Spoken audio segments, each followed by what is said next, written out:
chat as well. I did ask for questions last night. I got a few, including some very interesting ones. So we welcome in right now the GM of your Sacramento Kings, Monte McNair. Good morning, Monte. How are you? Dave, how are you? I'm good. Thanks for having me. Thank you for joining us. I as you probably saw, I got a number of questions for you from fans and others. I'll start with maybe the most intriguing, and I don't know all the last names here, but here's one from Daryl in Philadelphia. What players did you try to trade for? I think I know the last name on caller Daryl there, trying to get me in trouble. But unfortunately, can't get into those. But I did see you had a Jason Statham one, so whoever that fan is. Yeah, Monty M in Sacramento said, ask Monty how come he looks so much like Jason Statham. Basically twins. I've never seen you two in the same room.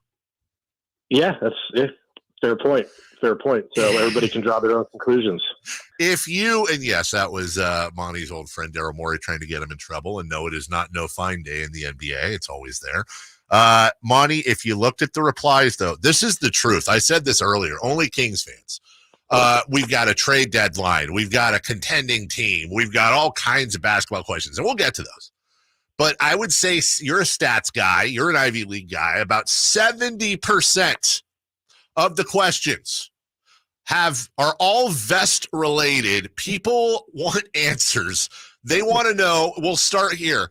How many puffy vests do you own? I think I'm up to 4 now. I got 3 new ones this year, including I know people. I'm guessing it was our equipment manager, Miguel Lopez, who is the reigning equipment manager of the year, by the way. Nice. And got me a in-season tournament themed bright blue to go with our court and our jerseys. So that one has not come out in the last couple months, but I do have a few. So I don't have to wear the same one every time, but I'm glad the fans enjoy it. It's fun and it's comfortable. Well, and the last vest question really, and this is actually a real thing, and I know this isn't your department, and we should bring in Matina or somebody on three-way to answer this question, but people want Kings-themed puffy vests, and it's not like 3 people. Everybody wants puffy vests in the team store. I know you have connections, at least. You have contacts. Can we get Monty vests in the team store at some point? Yeah, that's above my pay grade there. I do think the 3 fans who would like that, maybe they can order their own custom or something, but I'm not sure that would be as good of a seller as, say, the De'Aaron Fox or Domantas Sabonis jerseys. Okay, well, you say that. By the way, you have 5. I brought you one back from England. I still got to get that to you. All right. So let's get to it. And again, I'm gonna kind of combine fan questions with the ones, a lot of them are the same, the ones in my head. Let's just start philosophically as always. Now, just so everybody understands, we haven't had Monty on in a while, so just so everybody understands some ground rules. Monty can't talk about specific players. You can talk about his own players. You can't talk about specific players. So we're not going to ask him, hey, were you really close to trading for this guy? Or do you think that guy could help? That's just the rules. It's the law. He can't do it. He's not being evasive. He can't do it. We can talk philosophically. And I'll go back, Monty. We've had you on since the day you got here. And you've kind of had this, you in the front office, this running philosophy of, hey, look, we're looking for value. We're looking to maintain our cupboards, if you will, draft picks, talent, etc.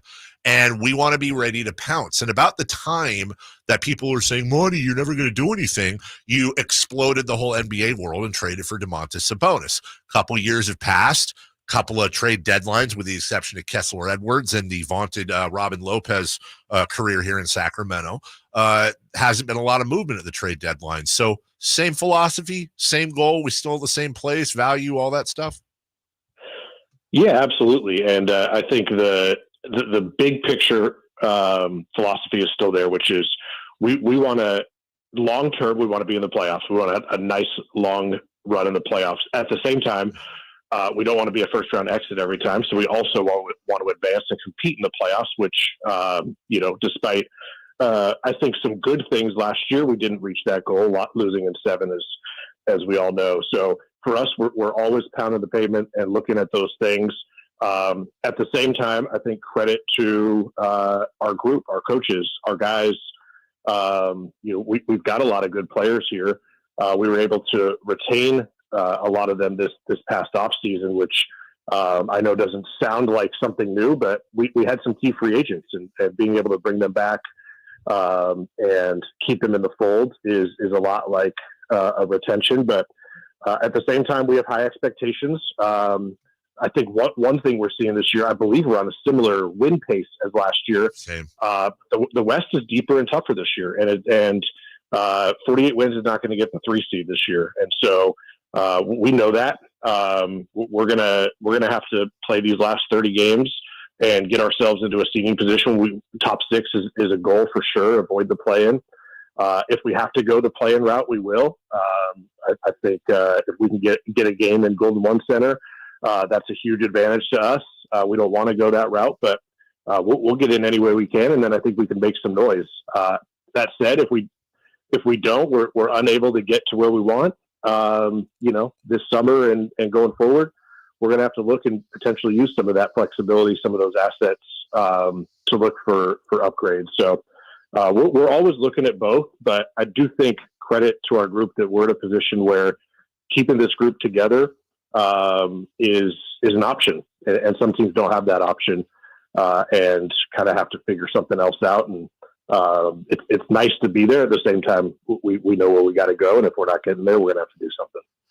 How much does that factor into the thinking? You look at most of your championship teams, and they have had continuity. They've had guys that have played together for a long time that know each other well. The locker room is a certain way, the chemistry, the culture. So when you're factoring in bringing this or that person in, obviously you see the stats and you see the tape, but how much also does continuity in your locker room, and also whether or not that person's personality will fit? How much, if at all, does that equate into decisions you make? It's a factor, one of many. I think all else equal, you might say it's usually a positive, not always, but usually a positive. I think, but at the same time, we're also looking for guys that we bring in and can just kind of keep that continuity going because of how they play, who they are as a person. Can they fit into our culture? Can they play in Coach Brown's system? Obviously, can they fit alongside Domas and Foxy and our key players, because those guys drive so much of what we do. So, that type of question, our scouts and folks are out there trying to figure out. They've either had these guys in the past or, we've gone through the draft process or something like that. Try to figure out who they are before we bring them in to see if they're going to be a good fit, because that's a huge part of it as well. These guys are around each other all the time, 82 games, high intensity environment. And, we all know our family, our friends, the people who are with us through thick and thin. You want that person next to you to be able to be somebody you can count on and somebody that fits with what we're doing. So whether it's from the inside or the outside, those are, certainly key things that we ask. Kings GM Monte McNair with us. One just minor question. We don't have to spend a ton of time on it, but would you mind walking us through? I think you can, since he was our player. And if you can't, apologies. Would you mind walking us through the Robin Lopez deal? I've had a lot of people just ask, what does that do for us? What's the purpose of it? What are cash considerations? How does it help? As best as you can, would you mind just walking through the benefits of doing that from our end? Yeah, really, these are minor deals, and the way that we kind of go through this is we're looking at bigger deals. We're talking about that with teams for months. At the same time, we get down. You go down to the end, and we were in a position where we just had an open roster spot, and we were able to do something small. So it can help down the road with pick things in the draft. A lot of times, you can move up and down with cash as a part of it or something like that. But it's a minor thing, and obviously we were able to then use that spot to convert Keon Ellis, who's done a great job this year when given the chance, and we think has a bright future ahead of him. Obviously had a great year in Stockton the year before, and then this year has been in the rotation some. So ultimately, that was that was kind of what we had earmarked that spot with if we weren't able to do some other deal that we thought made us better. And then bring on somebody who's been in Stockton for a few months, a few weeks here, Mason Jones, who's been a huge part of Stockton's resurgence post New Year. In the sort of, for those that don't know, the G League kind of has a 2-part season. They have a kind of a showcase cup that's separate from the regular season. Now the regular season's going on, and Stockton is second in the West, and Mason Jones has been a big part of that. So we were able to get him on a 2-way. So really that was the bigger goal. And can we get some of these guys locked in long-term, like Keon? Monte McNair joining us. When you're going through these processes, I know you're very much a 50,000 foot full chessboard guy. I'm just going to ask you as a fan, this team does have the same record they did at this point last year, and they're coming off a win against the defending champion Nuggets, the third game in 5 nights, second game of a back-to-back. It's about as impossible a situation as you can be in. And we saw De'Aaron Fox just almost single-handedly close out that team himself. That's 3-0 against the defending champs. But there's also no denying that you had the home loss to the Pistons, the road loss to the Blazers, the home loss to the Hornets, the free throw misses in overtime up 4 against the Bucks, the lead that was blown in Phoenix that was the first time that had happened in 1,245 NBA games, I believe, and on and on and on. Now, Monty, we get it. Every team, the Bucks just had a terrible loss last night to Memphis. Every team goes through that, but this team just seems inconsistent at times and very Jekyll and Hyde-ish. As a GM, how do you assess that? How do you talk with the coaches? How does that go over, and how do you try to fix it? It's a good question. Thanks for rattling those off for me. Sorry. It's certainly been an up and down year. I think, really it sheds light on what this group was able to do last year, where I believe after the first few weeks of the season, we didn't lose more than 2 straight games. Our guys were able to bounce back so much. This is, I think, a little more normal in today's NBA, where, it's just, there's so many teams that are competing, and there's a lot of talent out there that you got to bring it every night. And the nights that we haven't, we've gotten bitten a few times, and that's going to hurt us going down the stretch. At the same time, yeah, this group can go into the defending champs on the road on a back-to-back with the 2-time MVP there and have a great comeback victory. And so for us, it's not just saying, some good, some bad. We have to dig in. We have to, Mike and I talk, our staff talks, our coaches talk. What can we do? What are the issues? What are the correctable issues? And I think that's going to be a big part of this break here. Just time to catch a breather and look at some of those things and see what can we do to get back to that, because like I said, the way the West is, all those wins, every single game is going to be, of huge importance. But, I think our guys, in some ways, showing that we can reach those peaks makes the other ones even more frustrating. It'd be different if, hey, you know what, this team, they don't have that, or they don't have this, but we've beaten some really, really good teams in some really tough situations. So to show that we can do that and then not be able to follow through on some of the others is frustrating. We definitely feel that frustration. And I think for us, though, it just shows upside in this group. If you can beat Denver on the road, you can do a lot of things. Now let's go figure out what happened those other nights. What can we fix? Because we still got a chance down the stretch here to put ourselves in a good position for April and May. And it's not too late, but those things hurt us. We can't let any more of those happen. Monte McNair with us. This is one of those, Dave eye roll questions, so forgive me in advance. But honestly, I've said it on the show before. It'd be kind of cowardly for me to not ask you. And I'm not making light, and I'm being dead serious. What is your philosophy generally on, teams and sports psychologists? I've often wondered, like, Malik didn't want to miss those free throws in Milwaukee. De'Aaron doesn't want to miss those free throws late. These guys don't want to blow these leads. They're talented. You see it there. It's the Jekyll and Hyde. So how do you differentiate between a physical issue, like, well, they're just not good at that, and a mental issue where they have to get past this roadblock? And is there anything you can do to help there? Well, Dave, you have kids, yes, right? And so much I think of being a parent is trying to figure out is this a time for love or tough love? Mm-hmm. Yeah. And, in a lot of ways, that's Coach Brown and his staff's question every day. And I think each player is different. So we do have those resources. They're becoming more and more available. We have some really good folks that some of our players use a lot. Some guys that's not their cup of tea. And Sure. So that's one of the tools in their belt. At the same time, trying to replicate the pressure. It's, you can't replicate it all the way, right? We cannot replicate the 20,000 screaming fans on the road, the pressure of trying to win in front of your home crowd. But we try to do the best we can in practice. And I think some of the media folks come in around that time and get to capture the pressure free throws where, your teammates staring you down that they don't want to run again.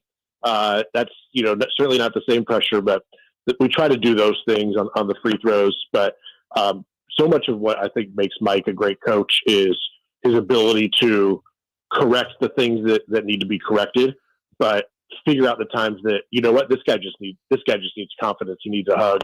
He needs to feel that he's going to go do it the next time. And again, we have not done it every time, mm-hmm. but our team continues to bounce back. And I think that fine line is what we're trying to balance. And I feel confident our guys are gonna certainly shoot better from the line going forward. We've seen our 3-point percentage come back. We've hit some huge shots down the stretch of some games. So De'Aaron was just the clutch player of the year. The NBA just said this guy was the most clutch player in the NBA, and he just showed it again in our last game, scoring our final 10 points, getting a big steal, and icing that game for us that was much needed. So. Some of it is just going to naturally come back, but the other stuff it's got to be worked on, and you got to figure out the right tactic to take, which is not always easy. Monte McNair with us, and thank you for that answer as we go over the first part of the season and also try to share some of the questions you all shared with me last night for Monte. One that a lot of people asked was about team challenges. And I know that you just mentioned you talk with the coaching staff. It's a synergistic unit there, if that's even a word. And I'm sure there's philosophies thrown around. I just wanted to ask you on behalf of you and the staff, what the general philosophy is. We haven't had the best of luck at times when it comes to challenges, but more specifically, the difference, if any, between taking a challenge in the first quarter or in the fourth quarter, how you guys generally think about that, because I'm sure you've had conversations.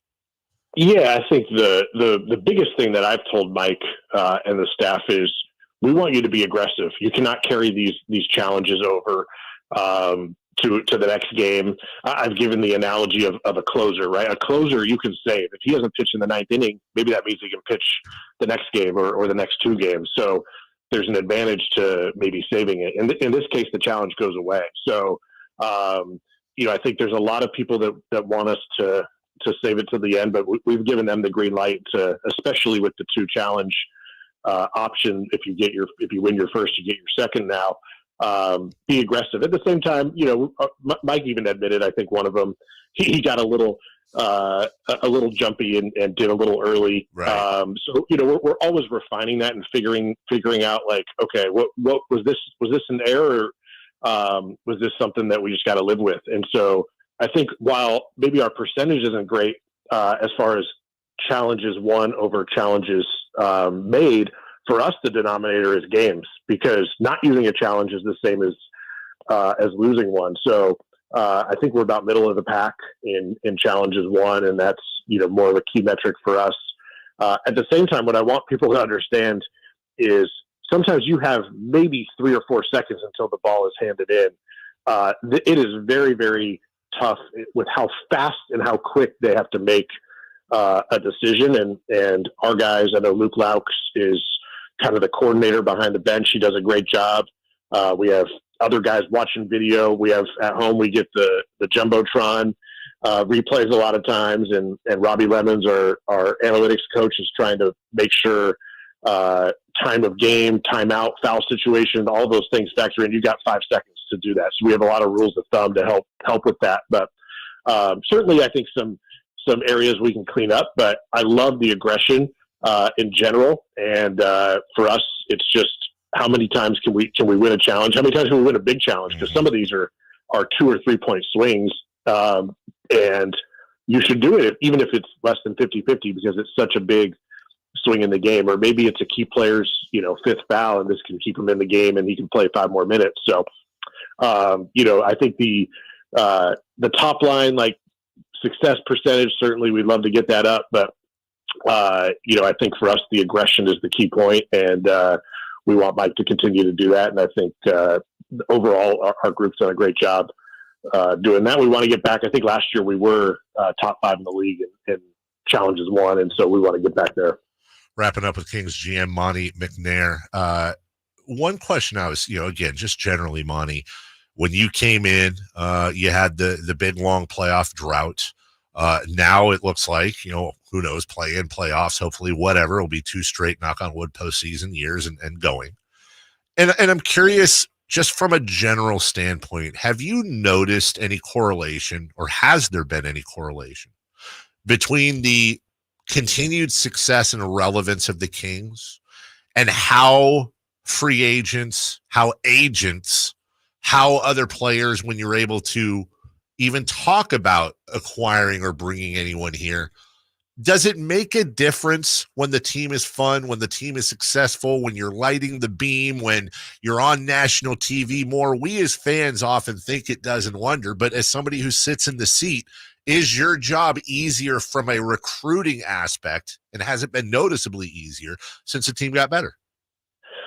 The simple answer is yes. I think the biggest driver for what players want to do is win, and they see that now we're, and this is what we've talked about. We want to be a consistent winning franchise, and we're at the baby steps of that. But having a second year where we are, it's funny. We were talking last year as we were going through as a front office, like, man, the fans are loving this.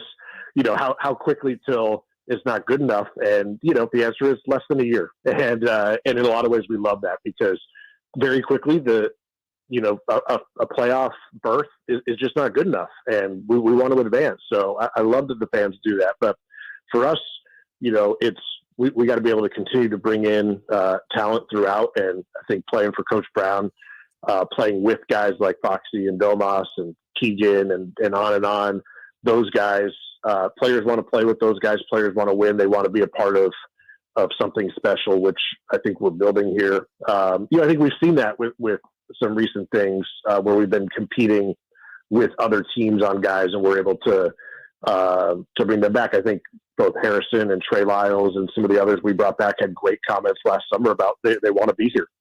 They want to be here in Sacramento. They want to continue to build what we're building here. So those are great messages for us. At the same time, you got to keep winning and you got to keep growing because we don't want to just be a first round exit team every time. That's not going to continue to attract these key guys. But I think right now people see what we're building. We're getting great feedback. I would say one huge comment we get is our fans, our fan base. I can't tell you how many comments I got about how ridiculous our environment was for those 4 playoff games last year. And it was absolutely insane. Players on opposing teams were talking about it, media, agents, everybody, saw that. And I think it was a great testament to you and the entire fan base of what this team means to this city and how the team is supported. We have a great arena, all those things, stack up and help us. But number one is winning, and we got to keep winning, but that draws players and that's what we're really trying to do. We got about 30 seconds left, so got to fit these in. Speaking of the atmosphere, have you picked up on the Domantas Sabonis chant? Do you like it? I have. Okay. I have. My 5-year-old loves it too. So I saw you doing that on Twitter a little bit, and that's been great. I know Domas has picked up on it too. Yeah. So that's awesome. Yeah, the fans are great, man. Who's your right now on February 16th? The number 1 pick in the fantasy football draft for Monte McNair? Oh man, on the spot. Wow. Great job, GM. I mean, the McCaffrey's still the top guy, right? Yeah, I mean, he's so. he's amazing. Okay, So okay. until further notice, I'll say Christian. And we'll have you on later in the year to talk about that. And then finally, I think the most important thing, we haven't had you on since before the season started. Have you had any more kids? we had our fourth last June. And we are officially done. Yeah, we're drowning it. I say we. Yeah. My wife is doing, I don't know, 99% of the work, but All-Star break will be good. Remind my kids that they have another parent. Sure. And I get to be the cool dad. I come in. I get to. We got basketball starting up for them. They're both playing for the first time, and so it's been a lot of fun to get out and see them do that. And, but we're done. We're done at 4. And my wife, who I think I mentioned, has played in college. She's going to have to be our 5th starter. We're not going to round out the starting 5. So she's got a great shot. We'll get her open threes, and I think we'll be good. Well, I speak for mothers everywhere where I say, great job, Monty. You're really killing all the hard work you're doing. Fantastic job on the parenting. Dude, thank you. As always, appreciate you. Have a good time with the family. Have a fun break, if you will. And here we go for the second half push, my man. Right. All right. Hey, where's Jason? Jason already on vacation? Yeah, Jason's on vacation. He's down in Southern California. Wow. Home of the Dodgers. Home of the Dodgers. Yeah. Who would be a fan of that team? Yeah. Who would possibly be a fan of that cheating, overpriced, gather all the talent team? Who would do that? Well, I'm sure the Giants-Dodgers rivalry will live on forever, like another NorCal-SoCal rivalry that we're all fond of. So we'll keep that going. I appreciate you. Fans appreciate you. Take care. And sorry that Daryl guy tried to get you in trouble. Yeah, I sidestepped it. He's a rascal. Good job, buddy. Take care. That's Monte McNair. We appreciate him. We appreciate all of you. For Chris, for Brent.